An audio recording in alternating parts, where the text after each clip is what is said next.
Hi, welcome to Humor, Grace, and Grief on Friday. And it's not Friday, and we're recording this for the first time. I'm Jill. I'm That's Deb. Deb. And we are welcoming Cyndi Doyle, the Cyndi Doyle. We've clarified that. Yes. Hi guys, thanks for having me on. Oh, I'm it's so it's glad you're great here. having you on. Go ahead, Jill. Cyndi's from Texas, and she specializes in working with Leo families, law enforcement officers. And she's written a book that I have devoured called Code for Couples, which talks about working with and helping law enforcement couples. And she does all things with law enforcement and is just beyond skilled and knowledgeable about what those folks face and the kind of losses and potential loss that they face every single day. We're recording this the week we had the mass shooting in Nashville, and those law enforcement officers went racing into that building without a single thought. They just went. They didn't know where the shooter was. They didn't know what was going on. They just went. And I've listened to some of the recordings because I was in the car, and you could hear them clearing room after room after room as fast as they could, trying to get where they were going, knowing that there were kids in the building. Cyndi, how do you help folks who are facing that? What comes to you? What do they need from us and their community? Wow, that's a big question. Yeah. So I think, and I'm gonna definitely put this in the framework as far as loss, because that's what we're talking about too, right? I thought it was funny, the humor aspect. I'm like, all the dark humor things, all the dark humor Yes, things, that's all us. the time. Yeah, all the dark humor. Part of what when we're thinking about law enforcement families or first responder families in general, but specifically law enforcement families, we're thinking about a loss of safety. And so the first thing that we have to do is really wrap our heads around and prepare our bodies to how do we allow our officers to go out the door every day?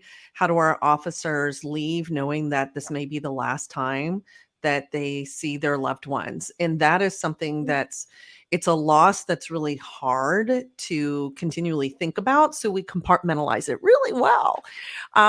So part of it Where does is that stress go?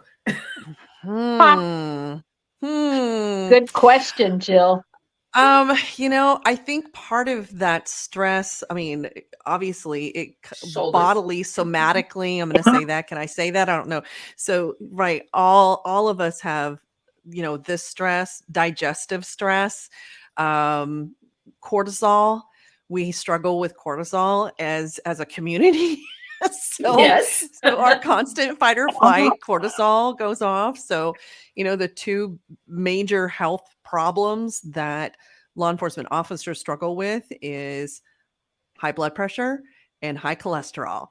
And it's like just a joke. And nobody really explained to us or explained as a community that we would have, like, that's what the struggle was about the stress and internalizing stress and how do we decompress. But those are that loss that we experience on a regular basis, on a daily basis, is a big part of it. When you're talking about the idea that any day your spouse could go in, or as an officer that you could go and be involved in a situation, they're absolutely trained for that. Like when my husband this might be twisted, but I'm going to say it. So when I had a neighbor that they've moved next door to us, but they used to live in my husband's city.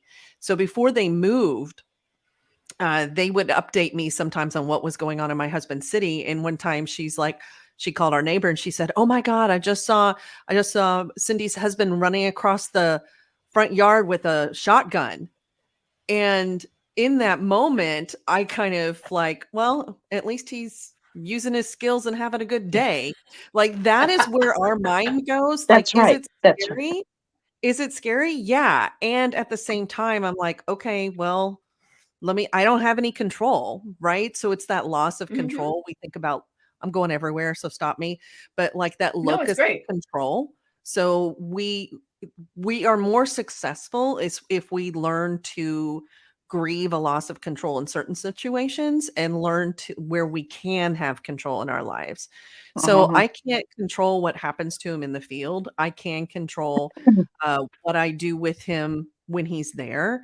I can control the interactions that we have together, but I can't control what happens later on or at when he's at work.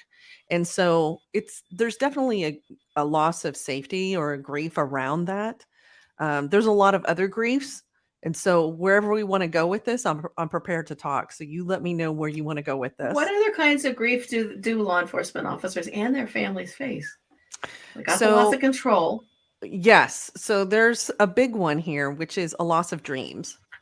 Because none of us grow up thinking, I can't wait not to spend Christmas with my family, right? Or whatever, or if it's Hanukkah, right? Whatever holiday or birthdays, I can't wait not to celebrate with my spouse or my kids. Right? I can't wait Right. not to do these things. So there's a huge loss of dreams because our worlds are very different. Now, do we get used to those worlds? Yes, but it comes in waves. It comes in little things too, like going to gatherings or social events and constantly being asked, "Oh, are you really married? Why doesn't he take off? Why can't he just, ask off to come to this?" I'm like, "Yeah, Mhm. you don't get it."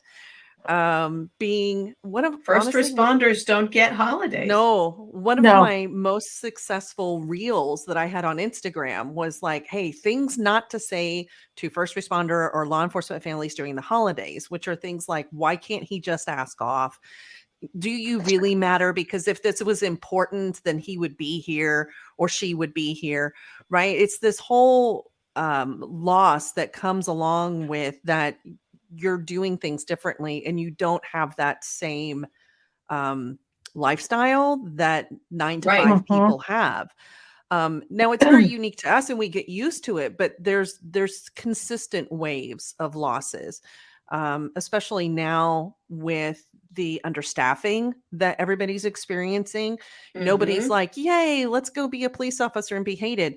And so there's a there's a lack of staffing, a lack of funding in some communities. And Lack of so recognition. yes. Yeah, for sure. And it's depending upon communities, really, Mhm. because here in Texas, we're a little incubated. But if I talked to somebody in Kentucky recently, and she's like, "Oh, it's still really bad." So that leads me to another I'm loss. surprised. Oh Yeah. yeah, oh yeah. That brings me to another loss, which is a loss of community because that is Mhm. something that many of us didn't really that's happened over time. So since 2017 or really before, if we look at Ferguson, there's been a split and people will be supportive. Us in the law enforcement community, we don't like people that act poorly. We don't like poor actors. We don't like what's happening. Mhm. And unfortunately, it's like you just get lumped in, right? It's just same It's thing with other, generalized. right? It's generalized. It's just like with other cultures and other people make these broad sweeping decision comments, right? So, Mhm. but it's a loss of community because we spouses, families sacrifice as much as our officers do in a different Yes. way. Mhm. And so since Ferguson, we've really struggled, but then more so in 2020, 2021. And it still exists even now that this loss of community support, kids going to school and getting bullied because their dad or their mom is an officer. Right. Right. So there's a loss of community, not just for our officers, but for the families, for the spouses, for the kids that go to school and how they lose that connection with friends too. And it extends to family systems as well, like family of origin, that even within, coming to that table, the Christmas or Thanksgiving table, that Thanksgiving, yeah, notorious. there's going to be comments and the politics are involved. So that's another loss. It It I really want. is. And Mhm. Go ahead, Jill. No, I'm good. Oh, okay, I'll go. Um, I think about where the officers were I'm not here to say what they did or not do, but Uvalde and Oh yeah. and more recently, uh, George Floyd and Right. and then that public opinion, comes Mhm. down to the family. And I don't know about officers. They're a lot stronger than I am, because if I knew wherever I'm going to go, they hate me. Mhm. They just hate me, Mhm. and it almost becomes like a marginalized, persecuted group. Have your pick of what you want now. Trans because of this week, Jews for another reason, evangelical Christians for another reason. Everybody gets their, and wow. And then to explain this to children, the children of the officers have to Mhm. endure this at school, because when they find out, they get teased. Yeah. And Yeah. So there are very how do few of you, those other groups who are in such incredible danger every single day. And Mhm. when one of them dies, half the comments are, well, they knew they were doing that for a living. They should have expected it. yeah, Nobody joins law enforcement or the military to die. Come on now. They Yeah. do it to serve. they do it to serve. Um, the only way I can relate to that is when I was meeting a lot of drug dealers. And Excuse me? no, I was a public health thing. We were There teaching you them go. about. There's context. Oh, okay. She was I driving by. forgot that part. Hey, Sorry. Deb.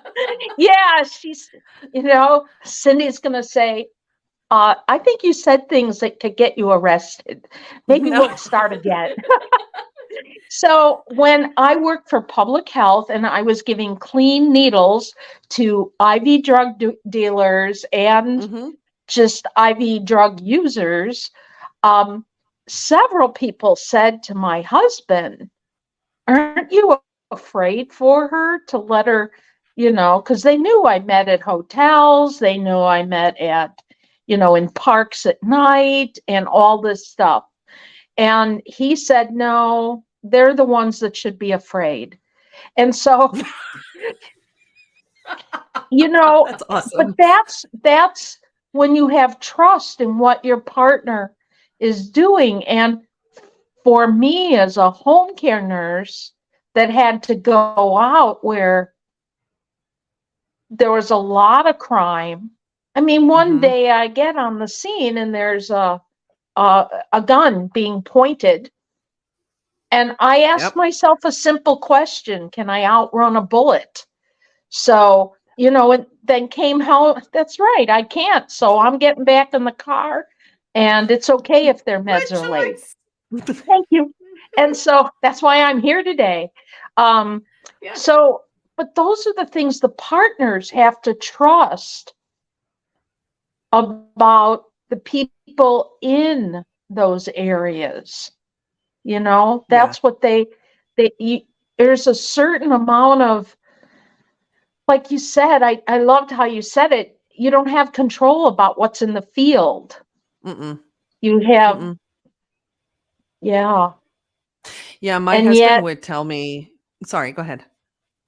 well, I was just thinking about the horrible, horrible stuff. I mean, there's stories I'm just now telling to my husband from 20 years ago. Mm. He didn't Mhm. know. I couldn't talk about it then, right? Mhm. Because you would have Literally. locked the door. Hmm.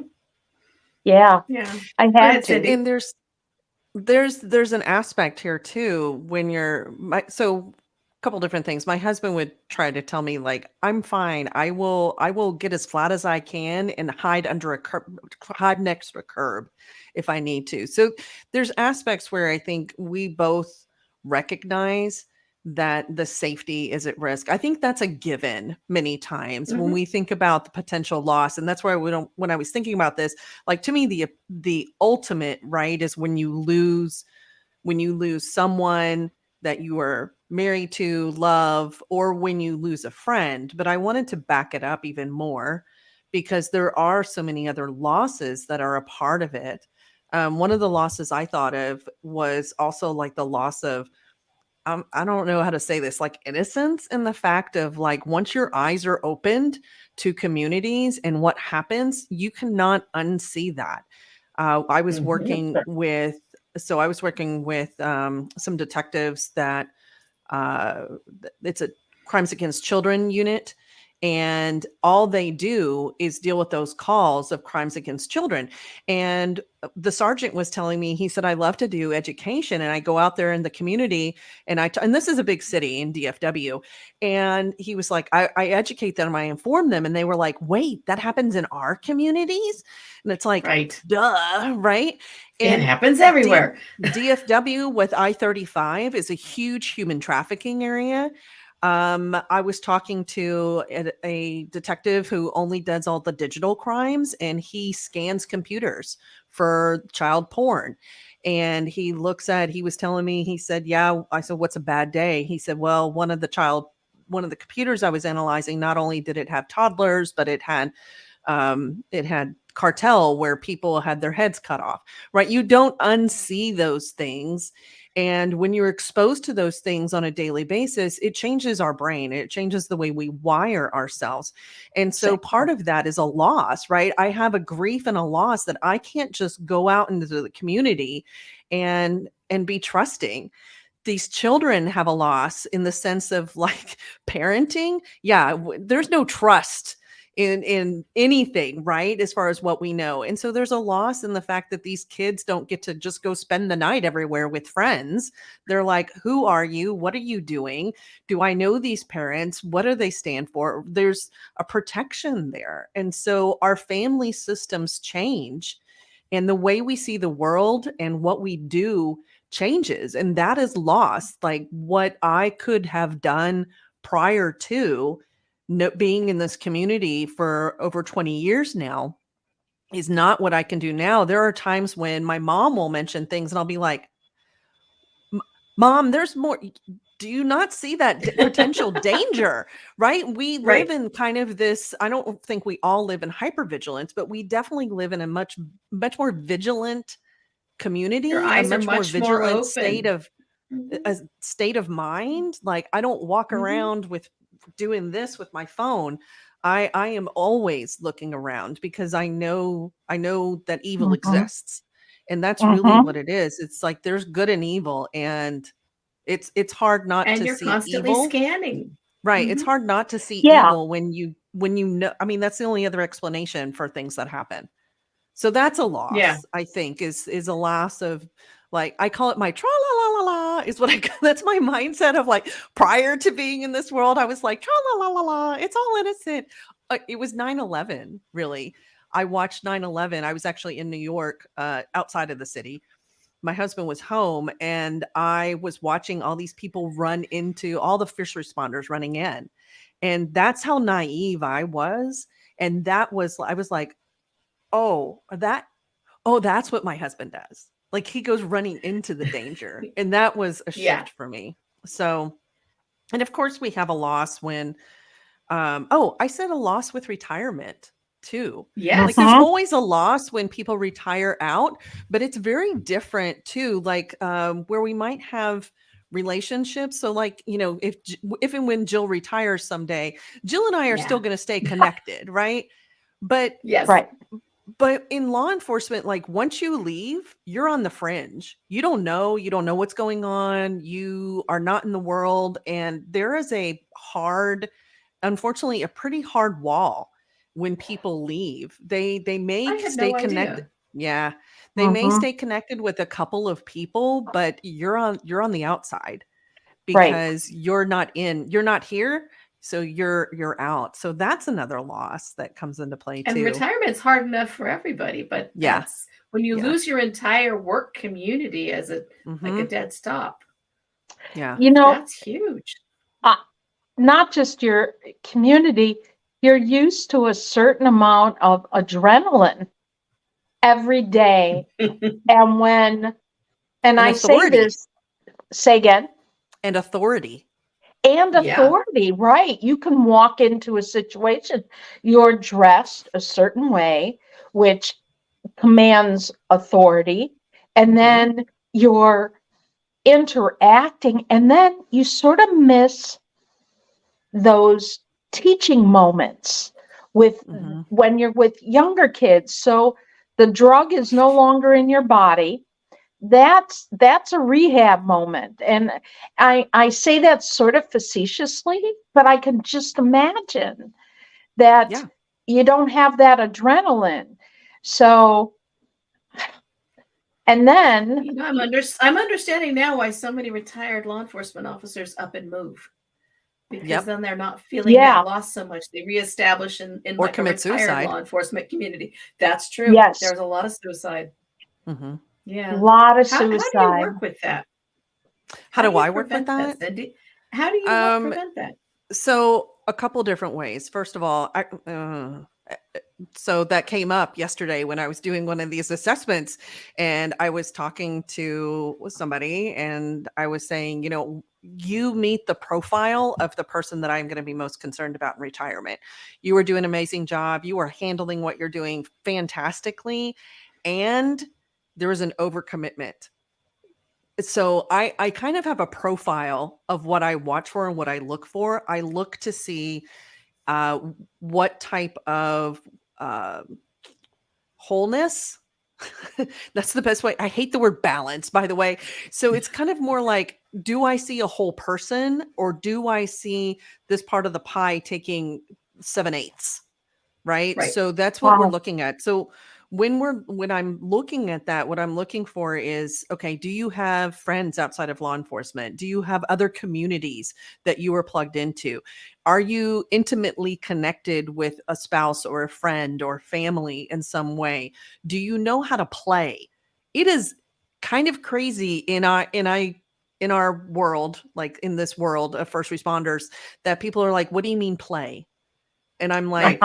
like, go laugh and have fun. And some of them are like, yeah, I do that. And other people are like, I mean, like Netflix? I'm like, no. So like actively With playing, other right? people. Yes, Yeah. yes. And hobbies. What else are you thinking about? How do you see the world? So it's really helping the community, the officers, the first responders to understand, how do I not let this identity become me? How is this a part of me? How is this a job? How is this a part of my community and what I really enjoy? And what else do I do with it? Where else do I go? Where are my other aspects to this? I talk a lot about values, and are they making value-based decisions? And that's a lot of prep work. The Yeah. backside of that, if they have not prepped, is then I start to find purpose and meaning, because that's what's lost, is the purpose and meaning that they had for going to the job, for the impact of like putting bad guys in jail, stopping people on the right. Like we're not talking Protecting children. yeah, most officers that have a 20-25 year career, they don't stay straight cops. They do other things, and they make impacts like SROs or detective or progress up in administration. So it's that purpose and meaning. One of my husband's losses when he retired is he really missed mentoring. He loved teaching the newer officers how to keep themselves safe. He loved teaching, I may have had an influence on this. He loved teaching them to say, like, hey, don't put all your eggs in one basket. Let's talk about mental health. How do you stay mentally well? And he lost that when he retired. And so his whole purpose, and really what he invested in, is like, oh my gosh, how do I do this differently? I loved mentoring these guys. And so that's something that's been challenging. And so how do you transfer what they are doing to something else? And many times they don't get or understand that.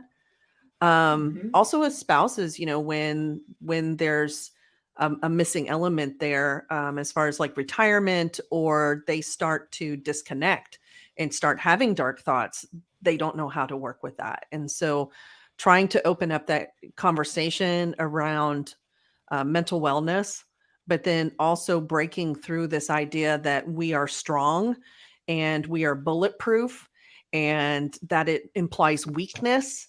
All of those aspects are how we keep our officers or first responders and our blue family safe. And you just kind of keep having those conversations. So I talked Yeah, a lot in about grief that. world, So we don't wherever you like want to the go with word that. strong because, yeah, when we use the word strong, when people are grieving, it means that they can't have emotions. That's It exactly right. batters down the emotional content, and Mhm. that Mhm. needs to be separated from the processing of all of the things related to the feelings and related essentially to the job, because Mhm. you have to be able to have a place to let it down. I mean, Right. I've marveled at how you and Bobby do that. And, I love your Friday night cooking things because I kind Oh, of live vicariously through that. yeah. Right. And it's clearly, it's not only fun, but it's also a mental wellness thing that you are engaged together, engaged with other people and Mhm. doing the things. And that's Mhm. such an important part of all of it, because it's when you have someone who works a job where you're not home for big events, where you might have to take a running leap away from something that's important, but Mhm. something else is happening. For anybody who's first responder, medical, even the funeral directors, the same thing, right? Mhm. I was about to have surgery one year, and my wife's boss said, "Jill knows that you can't be there, right? You're going to need someone else to wait at the hospital because it's that season. You can't leave." Yeah. Because almost the biggest number of deaths occur between Thanksgiving and just before Valentine's Day. No time Oh, off, wow. right? Just like Mhm. law enforcement on big holidays when people are drinking and doing Mhm. stupid stuff, Mhm. right? Or there's Yes. riots or whatever. Yep. Then you have to sort of integrate that home again when someone is no longer doing that. Right. And Right. it was weird when Linda stopped working and she was home during the day and awake. Like, what are you doing? I'm not used to you being awake when the sun is up. I don't know what to do with you, right? I Right. have to Right. communicate in daylight. That's weird. Because she worked nights, only nights. For 30 Mhm. plus years, she worked only nights. Yeah. And so there's all of that, all those expectations have to shift. And that's a plus and a loss. Mhm. Mhm. I I just need to give a shout out to some TV shows.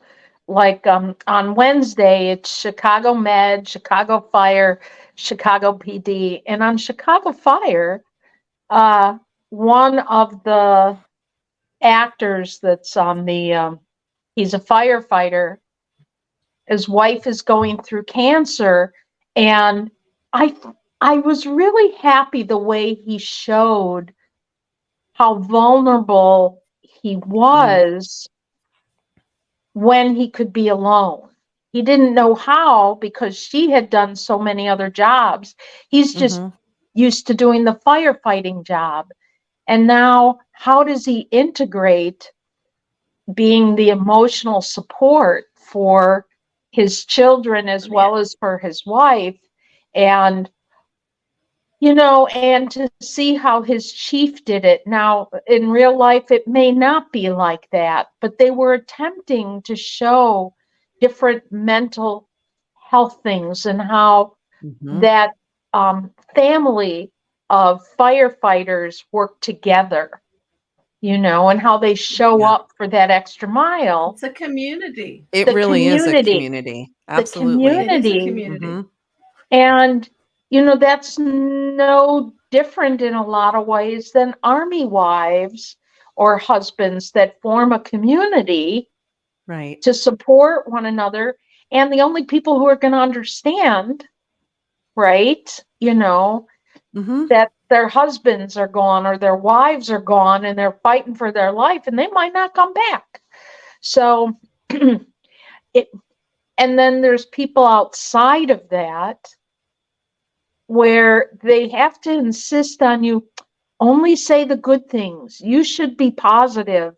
You should do this. And I know Yeah, being in should. that inner Mm-mm. world, No should.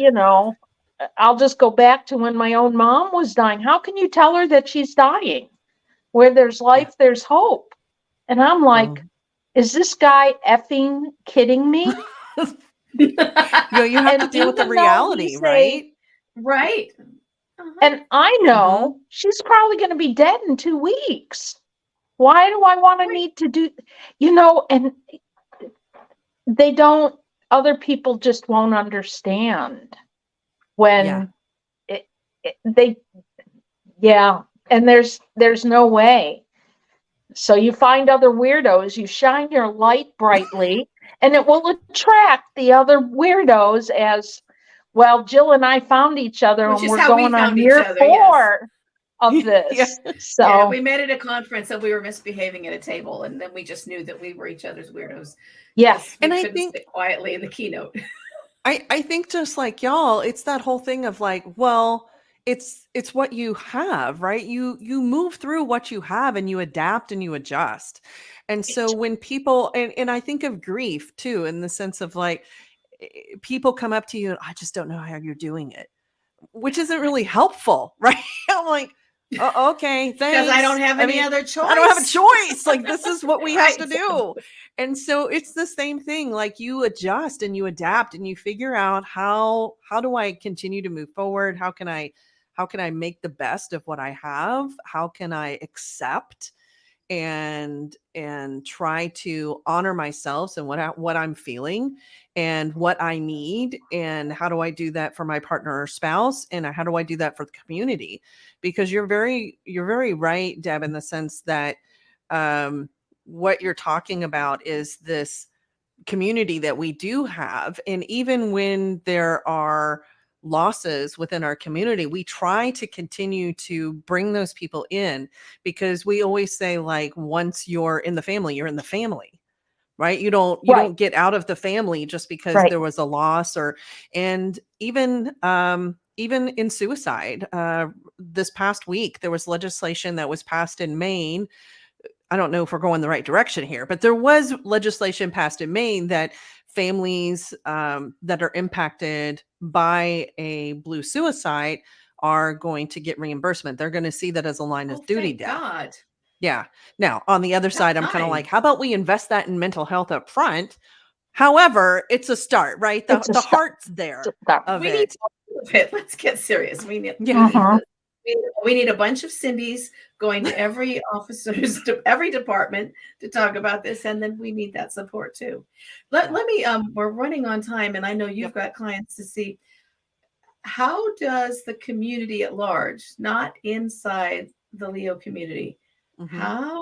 what would be helpful for them to see from their city um, at a time when there is a loss, or there is that moment, or when they've been exceptional? What feels safe to them in terms of being thanked, being honored, being mentioned? How do we do that in a way that really makes sense and is not invading the space of the community that is law enforcement? Does that make sense? Yes, and I would say that I think your answer is within the question that you gave, that many times, and I was talking about this, I was interviewing somebody from my podcast this morning, and we were talking about that a little bit, about how hard it is to just accept that for the law enforcement and the law enforcement family, that, hey, thank you for your service. And what our answer commonly is, oh, well, it's just what we do, or we're doing our job. So I think it can be like, thank you for your sacrifice.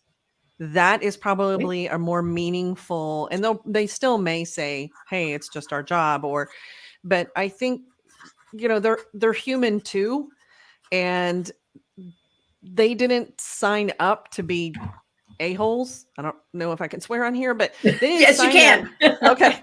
They didn't sign up to be assholes, right? They signed up to serve their community. Nobody signs up to be like, hey, I can't wait to do this horrible thing. They're trying to make decisions in a moment, in a very difficult situation. It's in the no moment, time. right? There's no time. It is just like this. And if you go back, whoops, I lost y'all.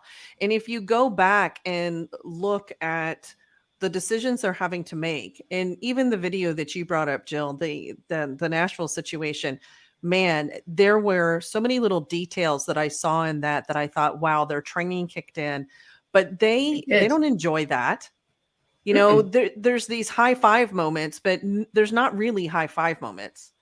So it's really more just about like, hey, thank you for your sacrifice. And I think that goes a long way.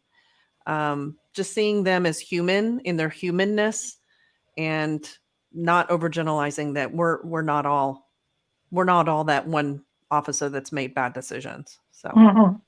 Every community has them, and no matter what Mhm. our profession is, there yeah, were more you're social exactly workers right. on No the matter bad what the list for profession, including our right. own. Yeah, we get a monthly publication that's got the list of everybody in trouble. It's Yep. and everybody flips to that at the very end of the publication before they read the CE Voyeuristically. articles, right? And I'm always like, okay, is it more LCSWs or is it more MFTs? Because everybody wants the other side to, right? Every community has the bad guys, but not Yeah. every community faces the danger. And so, Right. thank you for your sacrifice, Cyndi. You're welcome. You have done a lot. Happy to do that. And thank you to Bobby for his. Thank you for being here. How do people find you? Uh-oh. You're still You're here. still here. Oh, okay. We can hear I'm you. still here. Yeah. Yeah. Yeah. How do our people find you? Is Jill there? Jill's Yes, I'm here. Oh, Yeah. I Jill's don't. here. So I don't see Jill. I just see you. Okay. So, Oh my God, I disappeared. Yes, I'm here. Yeah, I don't. Where would y'all like to wrap it up, or? Yeah. How would people find you? How do they find the Cyndi Doyle? Uh-oh. Deb, can you say it? Cyndi, you can Yes. hear me, right? I can So- hear you fine. How would they wrap it up? How would they wrap it up? How would how would they be able to find you to talk to you? Anybody Oh. in our listening audience, Sure. and maybe use you as your reference. What would it be? And Jill, can you type it down because I know you can hear it. So my website is Code for Couples, and it's the number 4. Y'all have it in the little bar at the bottom there. Sorry about my internet connection, I guess, for some reason. But yeah, Code for Couples. That is my website. That is my podcast. And you can reach me there. I do trainings for mental health. I do trainings for law enforcement and first responders as well. And my book is Hold the Line. I actually have one here. It's Hold the Line, The Essential Guide to Protecting Your Law Enforcement Relationship. And one of the things that I've been really pleased with is that I wrote it. It's not a spouse book. It is a couples book. It is that's the psychology that I wish somebody would have explained to me of what happens psychologically to our brains when you're doing this day in and day out. And I've heard positive feedback from other mental health professionals that it has helped them be better clinicians for their first responders, and also from just the first responder community, and also from military saying like, holy cow, this was so helpful. So I'm hoping that's a part It's of my the book. legacy that I leave behind. But that's how you get a hold of me. Codeforcouples.com, or Cyndi at Code for Couples, or the podcast is Code for Couples. I'm all things Code for Couples. So Oh, good. Thank you, Cyndi. So Thank you for much. being here. I know you can't hear me, but thank you. Jill's saying thank you. thank you. And Cyndi, when we say goodbye, I'd like you to stay on for just Okay. another minute or two. But Yeah. just anybody that has any questions, you can type it into the when this airs, which is in 2 or maybe 3 or 4 weeks, something like that. But please go ahead and type your questions. We will pass them on to Cyndi. Jill and I are looking at this all the time. And anyway, just thanks everybody for being here. Cyndi, this was really insightful, and good. I'm glad. it gives all of us who are not in law enforcement just another way to take a breath and look at something maybe a little bit differently, reframe it. Don't jump to conclusions. So thank you so much. And I hope this helps some law enforcement couples out there. I know a few. So, Thanks for having me. I really appreciate it. oh, thank you, Cyndi. We'll see everybody Bye, again everybody. in the following week. Bye.